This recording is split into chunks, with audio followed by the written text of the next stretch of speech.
Hello YouTube, I'm N64, and this is my love letter to the Nintendo 64.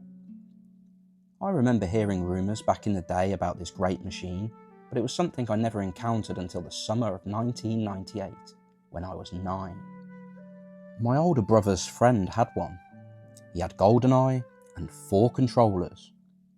We spent what seemed like the entire summer holiday, day in, day out, around his house, playing 4-player deathmatch, my brother, another mutual friend their age, and myself.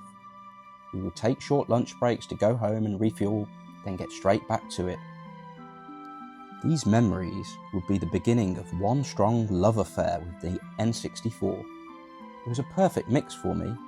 Great fun with friends, an amazing new realm heading into 3D, competitive gaming, and I was a big James Bond junkie to boot. I used to watch my dad's self-recorded VHS tapes. Dr. No, Moonraker, The Living Daylights, and later, watching through and recording the entire series Dr. No to Tomorrow Never Dies when they did the 00 Heaven series on ITV in 1999. Ah, the 90s. I begged to get an N64 myself, and it came to be Christmas 1998. Since this time, it has always been a part of me. I am delighted to say that I still own my original N64 stuff, less the original grey controller that was thrown out as the thumbstick was so heavily used it was literally hanging out. We got the GoldenEye sleeve bundle from Woolworths for a very reasonable price of £99.99, whilst also purchasing a second black controller, a rumble pack, and a second game, Mission Impossible. Over the years of owning this system, I had so many fantastic memories. Solo player, but especially multiplayer. Something I would be heavily involved in between 1998 and around 2005. Little did I know we were living our best lives. A simpler time, where you just enjoyed being with friends and family, playing games as they were intended to be played. No lagging, no headsets, no long, arduous installation periods, just pure fun and an incredibly special social experience. I watched friends and family move on whilst I remained fixated on this system to varying degrees over the years since. Why?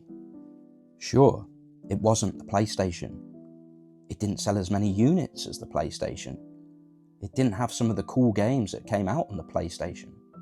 Resident Evil 1, Dino Crisis, Final Fantasy, Gran Turismo, Tekken. But let me tell you this, it had Super Mario 64, it had GoldenEye, it had The Legend of Zelda, Ocarina of Time. A magnificent leap into a 64-bit world with stunning 3D visuals and up to 4 players. Truly some of the best games ever. It didn't have those irritating disc-based load times, it was pure plug and play. And there were games that, on the face of it, wouldn't be that much fun, but once you got into them, multiplayer, they became awesome.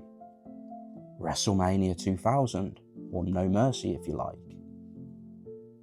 Mini-games on Pokemon Stadium. Hours of fun to be had. Let's not forget to mention the birth of some franchises that still exist today. Super Smash Bros. Mario Party. 3 of them. These games that on your own would be fun, but become infinitely more enjoyable if you had friends or family to play with, and just having that nice social experience and enjoying the moment. There were such great kart racing games to switch it up to. Many hours pumped into GoldenEye and later Perfect Dark. And if you fancied changing it up a bit, you could always turn to Mario Kart, Diddy Kong Racing, and for some people, even Mickey Speedway USA. Good fun kart racing games that provided another dimension, but there was also great solo player games as well. The campaign on GoldenEye, Super Mario 64, Who can remember their first time entering the castle? That music on the Dire Docks level, being able to swim, move the camera around, and The Legend of Zelda Ocarina of Time, a magical world where, if you played at a similar age that I did, you almost felt like you were maturing and going through adolescence and becoming an adult, just like Link does in that game. Such a magical, important game, arguably one of the best games ever made. These are games that, even when you play today, they are so immersive, so captivating, that you can get away from the day-to-day struggles in life, the challenges, forget all about it, if only for just a brief period, as you immerse into these magical worlds. And I just need to mention some of the other gems that Rare produced. Conker's Bad Fur Day, Banjo-Kazooie, Perfect Dark, and even Blast Corps. Games which were so unique, so special, and added further diversity to a small but very compelling library of games. I have such clear, joyful memories of this time in my life, which had a profound impact on me growing up. Whether it was that time that I had a quick race on F-Zero X before school one day, whether sitting with my brother and working out how on earth we were going to complete the facility level on 00 Agent on GoldenEye in 2 minutes and 5 seconds or less to unlock the Invincible cheat, or forever using that Beware Oblivion is at hand cheat on Turok 2 to compensate for the fact that my Joytech unofficial memory pack was forever corrupting and my progress being lost time and time again. Looking back, it was just a special time, and that Turok 2 was a 1999 birthday present for me from my mother. And I just remember she also brought a magazine stroke guide with it, which I didn't ask for. But it's really nice knowing that she went out of her way to get that as well, thinking that it might assist me. And that is just nice to know, looking back, that she had that thought on her mind for me. The Nintendo 64 has always been really charming for me, even back then and still to this day. The coloured controllers, and later the coloured consoles and variations thereof. The boxes and packaging, the designs, the manuals, the cartridge baggies, and even the peripheral paperwork and posters that would come with your game. The N64 has always been for the gamer, or the collector, or both, like me. Sometimes I enjoy just looking at my games, looking at the boxes, looking at the overall collection and the beauty, knowing that things would never be the same again once these were made. The last cartridge-based system, the last time they'd used cardboard, to this extent at least. And then I enjoy playing my games. I recently set out on a journey on the channel to complete and review all 239 UK PAL N64 games. I'm delighted to say that I've completed 10 already. Some of those are games that I've completed before, and some have been a complete venture into uncharted territory. And even though they may not always be my games that I would typically gravitate towards or go to play again anytime soon, it's been a pleasant experience all the same. New games that I've never played before, like Mischief Makers.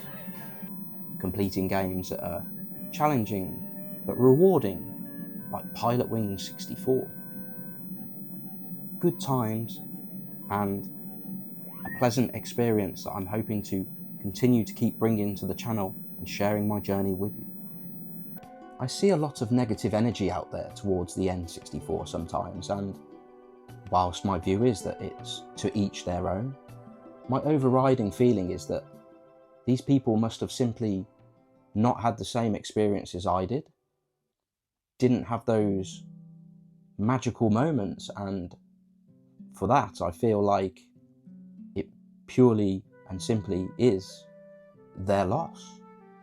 I just wanted to put it out there that this console was, and is, magnificent, truly revolutionary, and whilst it didn't have some of the things that the PlayStation and later the Dreamcast would have to offer, it didn't need to have those. It was perfect just as it is. For all of us that understand the N64 and had all those magnificent memories and understood what the N64 was for, we should all be grateful for that. I know I certainly am. I am hugely grateful to Nintendo, to Rare, to Shigeru Miyamoto, and so many more. Thank you.